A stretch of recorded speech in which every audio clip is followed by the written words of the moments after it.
Bismillahirrahmanirrahim. Assalamualaikum warahmatullahi wabarakatuh. Alhamdulillah, wassalatu wassalamu ala rasulillah wa ala alihi wa sahbihi wa la hawla wa la quwwata illa billah. Asyhadu an la ilaha illallah wa asyhadu anna Muhammadan abduhu wa rasuluh. Allahumma salli ala Sayyidina Muhammad al-Fatihu lima ughliq wal khatimi lima sabaq nasiril haqqi bil haqqi wal hadi ila siratikal mustaqim. Amma ba'd. Alhamdulillah, في هذه الدقيقة نستطيع أن نلتقي بكم في لقاؤنا الأول. Alhamdulillah, pada kesempatan kali ini kita dapat bertemu kembali setelah waktu yang cukup lama kita tidak berjumpa dalam membahas pelajaran-pelajaran. Alhamdulillah, fi hadzal liqa'ul al-awwal, liqa'una al-awwal, sanata'allam darsan jadidan. Sanata'allam darsan jadidan wa huwa ilmu mustalahul hadis atau ilmu hadis, ilmu hadis alladhi natakallam fihi an tariqatun natijatul hadis halil hadis huwa sahihun au huwa hasanun au huwa dhaifun. Jadi ilmu ini membicarakan tentang tata cara kita, metode kita untuk menilai sebuah hadis. Apakah hadis itu sahih, hadis itu hasan, atau hadis itu dhaif, bahkan apakah hadis itu maudhu atau palsu. Tapi sebelum kita masuk qabla an nadkhula ila hadha dars, nuridu an natakallam an tarihi hadal ilm. Sebelum kita masuk ke dalam pembahasan ilmu ini, marilah kita masuk untuk mengetahui sejarah perkembangan ilmu hadis ini. Wa fil haqiqah annal hadis kulluhu min Rasulillah sallallahu alaihi wasallam. Dan kita ketahui bahwa seluruh hadis berasal dari Rasulullah sallallahu alaihi wasallam. Nah, walidzalik, maka dari itu kita harus mengetahui dan mengembalikan niat awal kita belajar ini adalah untuk mendekatkan diri kita kepada khairul bariyah, sebaik-baiknya manusia, wa ahsanul khuluq, dan akhlak yang paling mulia, yaitu adalah Rasulullah sallallahu alaihi wasallam. Jadi ilmu mustalah hadis adalah ilmu yang berkaitan dengan zat Rasulullah, kalam Rasulullah sallallahu alaihi wasallam. Wa nadkhulu ila tarikh, dan kita masuk kepada sejarah sebelum kita masuk kepada teori ilmu mustalah hadis. Pada awalnya Rasulullah sallallahu alaihi wasallam menyampaikan hadis di masa hidup beliau. Bahkan banyak para sahabat yang mendengarkan hadis secara langsung dari Rasulullah SAW. Pada awal penulisan hadis, Rasulullah SAW melarang penulisan hadis. Kenapa? Karena dikhawatirkan sabda Rasulullah SAW bercampur dengan Al-Quranul Karim.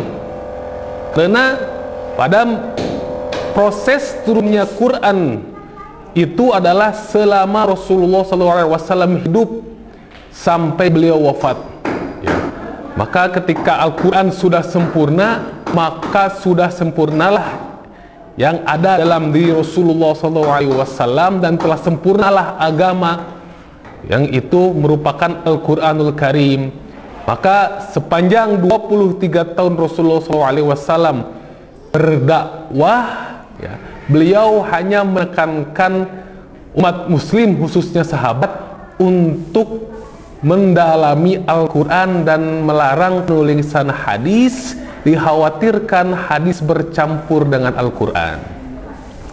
Maka perhitungan hadis dari segi waktu, timing, itu kita mengikuti tahun Hijriyah. Yang pertama adalah abad abad pertama Hijriah, ya, atau tahun 1 Hijriah sampai 100 Hijriah. Ya. Kapan awal tahun Hijriah? Ya. Ya.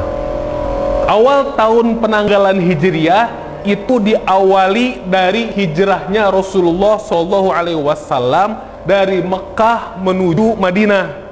Itu merupakan awal permulaan tahun Hijriah, maka disebut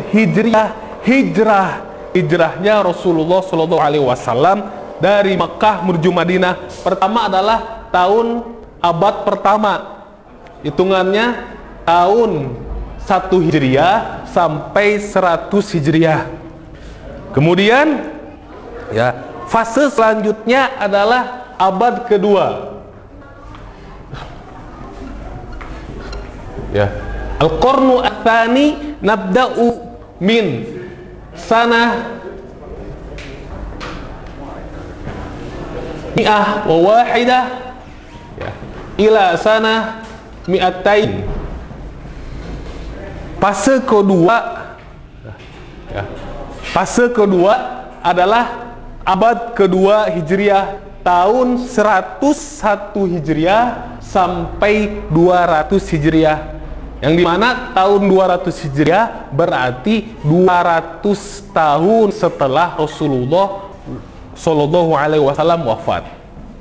Nah, maka kita berbicara di abad pertama dulu.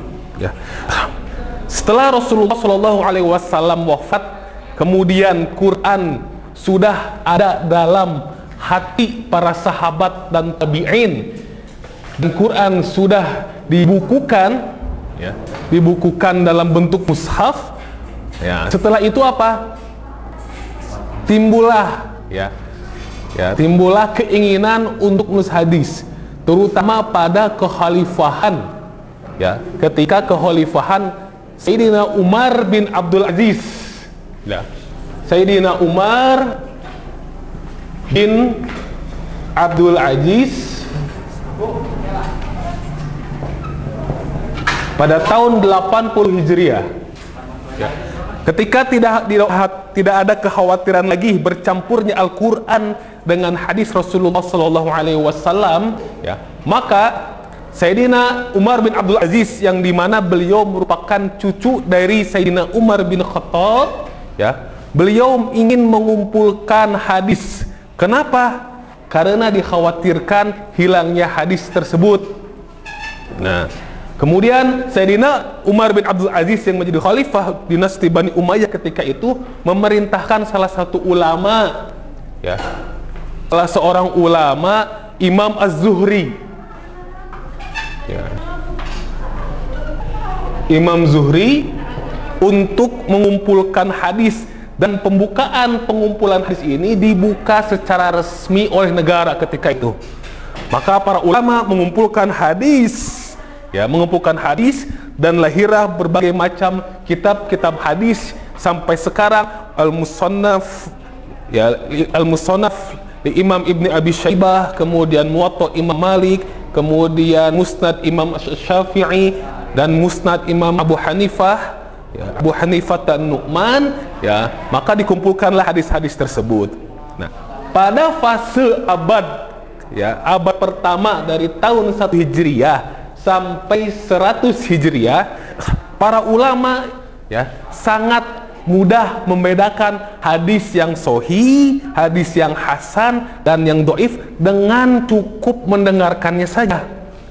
Ketika ada yang menyampaikan hadis A, B, C, dan D, ulama sudah mengetahui sangat mudah. Ini dengan mudah menilai ini hadis sahih, ini hadis hasan, ini hadis dhaif, bahkan ini hadis maudhu pada abad pertama. Karena kenapa? Jarak waktu tahun 100 Hijriah ke wafatnya Rasulullah SAW masih dekat, sehingga masih bisa membedakan mana hadis sahih, mana hadis hasan, mana hadis dhaif, bahkan mana hadis al-maudhu, hadis dhaif, hadis lemah, hadis maudhu, hadis yang palsu. Nah, kemudian ya, ketika para ulama sudah abad pertama begitu sangat mudah membedakan mana hadis sahih, mana hadis hasan, dan mana hadis dhaif, itu sampai kurun waktu di akhir abad kedua. Sampai abad kedua, ya, abad kedua, para ulama masih bisa membedakan hadis sahih, hadis hasan, dan hadis dhaif. Ya, hadis dhaif secara keseluruhan. Wa ba'da dzalika namdi ila qarni ats-tsalis. Abad ketiga.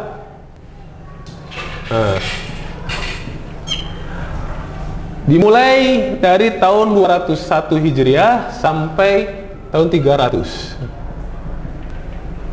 Nah, fi hadzal qarni, ya, li bu'di waqtiha ma'a Rasulillah sallallahu alaihi wasallam yas'ubu ala kulli insanin an yufarriqa bainal hadis as-sahih wa bainal hadis al-hasan wa bainal hadis ad-dhaif, ya, wa bainal hadis al-maudu.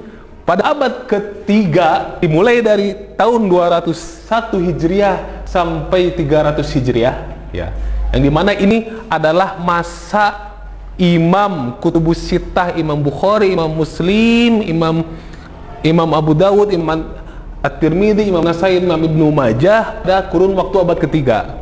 Adapun untuk masa Imam Madzhab al-Arba'ah, Imam 4 madhab, itu pada abad yang kedua, ya, pada abad yang kedua, Imam Madzhab al-Arba'ah, Imam Hanafi, Imam Maliki, Imam Syafi'i, Imam Hambali, ya. Nah, pada abad ketiga ini orang-orang sudah mulai sulit untuk membedakan mana hadis sahih, mana hadis hasan, dan mana hadis dhaif, dan mana hadis maudhu. Maka ulama-ulama ketika itu, ya, yang memprakarsai, ya, membedakan hadis sahih, hasan, dan dhaif, itu adalah Imam Bukhari. Ya. Imam Bukhari lah orang ulama pertama yang membedakan mana hadis sahih dan hadis tidak sahih. Nah, ya, Imam Bukhari. Nah, kemudian, ya, akhirnya disinilah awal permulaan, ya, akhirnya para ulama ketika melihat orang-orang sulit membedakan hadis, maka ulama-ulama menuliskan banyak kitab tentang kaidah-kaidah, ya, yang dimana kaidah ini membantu orang-orang untuk membedakan mana hadis sahih, mana hadis hasan, dan mana hadis dhaif, walaupun para ulama belum mencetaknya secara sistematis, ya. Ya. Kemudian sampai ke abad keempat, ya. Sampai abad keempat, yaitu adalah berkisar tahun 300 Hijriah sampai 400 Hijriah, ya, ulama-ulama ahlul hadis akhirnya mensistematiskan teori-teori tentang cara atau tata cara untuk menilai sebuah hadis, apakah itu sahih, hasan, bahkan ke dhaif sekalipun. Nah, jadi ada masa kurun waktu abad pertama, kedua, ketiga, dan abad keempat, yang dimana abad pertama itu adalah masa dimana orang-orang dan ulama masih bisa membedakan hadis sahih, hasan, dan dhaif cukup dengan mendengar saja. Kemudian ke abad kedua, ya, abad kedua masih sama seperti abad yang ke-1, yang dimana para ulama masih bisa membedakan antara hadis sahih, hasan, dan dhaif dengan cukup mendengar saja. Kemudian datang fase kurun abad ketiga, yaitu di mana manusia mulai sulit membedakan antara hadis sahih, hasan, dan dhaif. Kemudian dan hal inilah para ulama mulai membuat qawaid, kaidah-kaidah, teori-teori ya, untuk bisa teori-teori yang menuntun orang-orang ya, agar bisa menilai sebuah hadis apakah sahih, hasan, atau dhaif.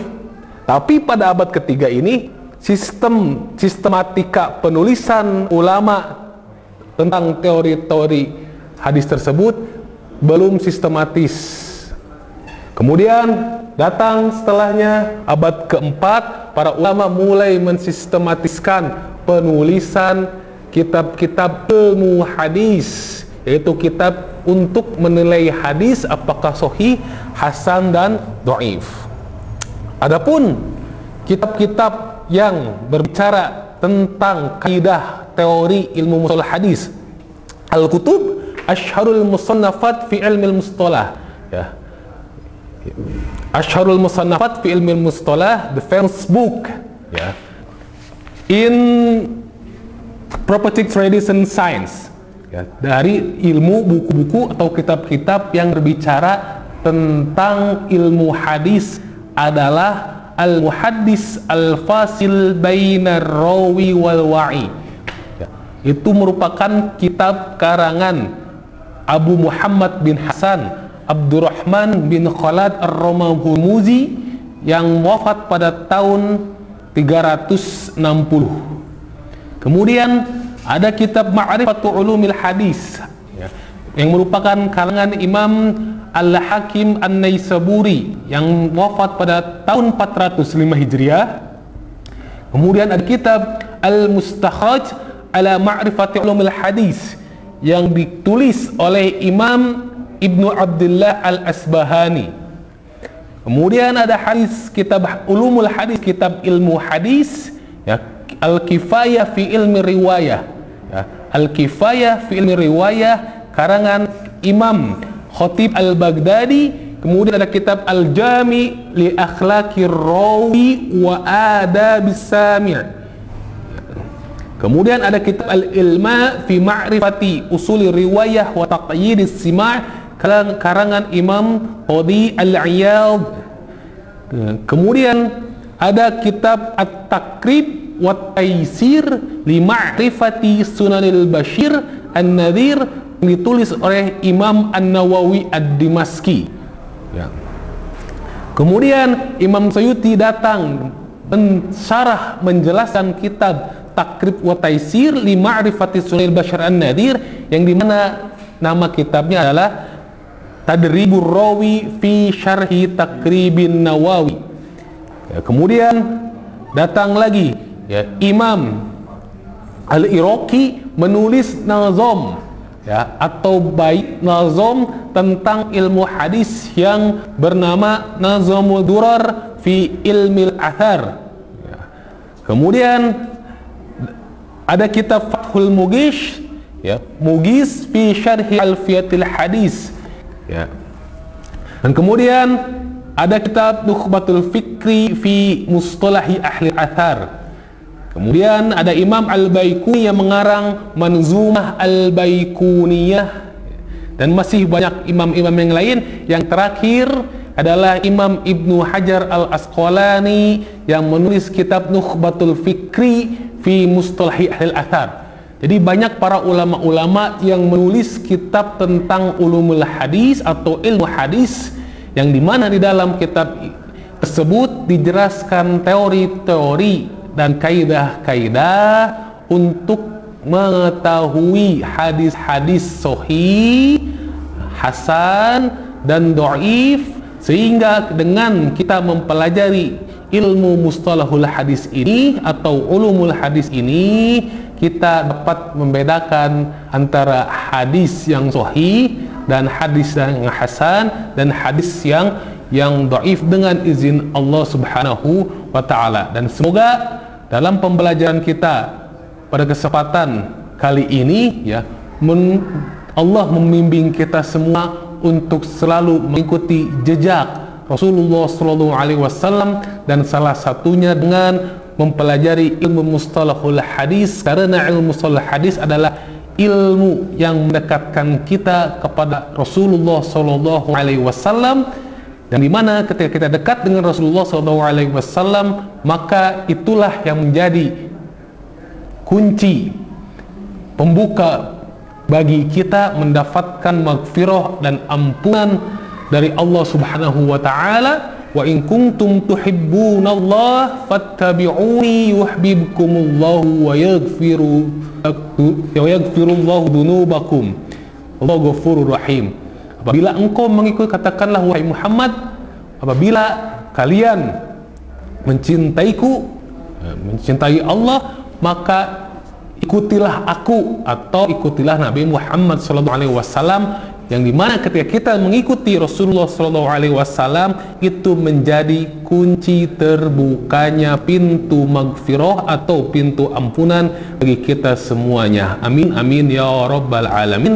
Mungkin ila qouli hada ya, astaghfikum ya, wa ma'an najah fi kulli umurikum wa ta'allumikum. Assalamualaikum warahmatullahi wabarakatuh.